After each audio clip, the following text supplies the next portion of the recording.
मैं आशा करता हूँ कि इन दिव्य अनुभूतियों से आपके जीवन में काफ़ी चेंज आया होगा। इसी के साथ शुरू करते हैं आज की श्रृंखला का एक और दिव्य अनुभव।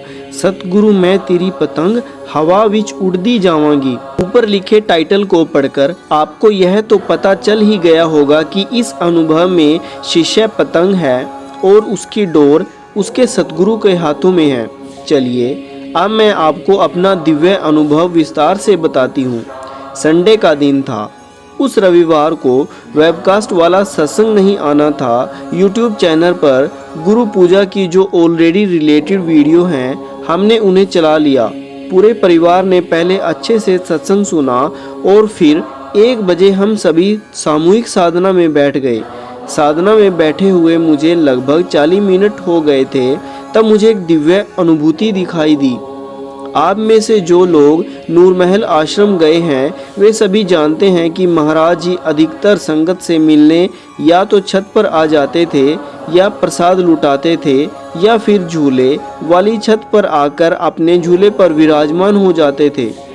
दिव्य अनुभव में मुझे महाराज जी का वही झूला दिखाई दिया। उसी समय उनके कक्ष का द्वार खुल गया और पिंक कलर के वस्त्र पहने अपनी मस्ती वाली चाल चलते हुए वे अपनी छत पर आ गए। जैसे ही वे छत पर पहुंचे तो देखा आज उनके हाथों में फल नहीं बल्कि पतंग थी। एक बड़ी सी पतंग, चरखी और चरखी पर लिपटा मांझा।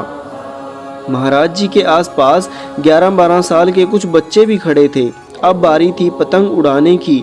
आज तो मानो पतंग का धागा जाग गया था। अभी तो महाराज जी ने पतंग को उड़ाना आरंभ ही किया था कि पतंग अनंत ऊंचाइयों को छूने लगी। ऐसा लगा पतंग भी सतगुरु भगवान के हाथों में इठरा रही है। इसके बाद महाराज श्री ने एक बच्चे को बुलाया और डोर की चरखी को उसके हाथों में पकड़ा दिया। अगले ही क्षण गुरु महाराज जी ने अपने हाथों से डोर को छोड़ दिया और एक किनारे पर खड़े होकर अपनी पतंग को देखने लगे। पतंग अभी भी ऊंचाइयों पर ही थी। तभी महाराज जी ने कहीं से दूरबीन निकाली और अब उसे अपनी पतंग को निहारने लगे। पतंग को ऊंचा उड़ते देख सबसे अधिक प्रसन्न गुरु महाराज जी ही थे। यह सब दृश्य अंतर्घट में देखते हुए एक अंतः पुकार फूट पड़ी, महाराज जी इन सब का क्या अर्थ है? क्या आप मुझे क्या समझाना चाहते हैं? अंतः प्रेरणा हुई।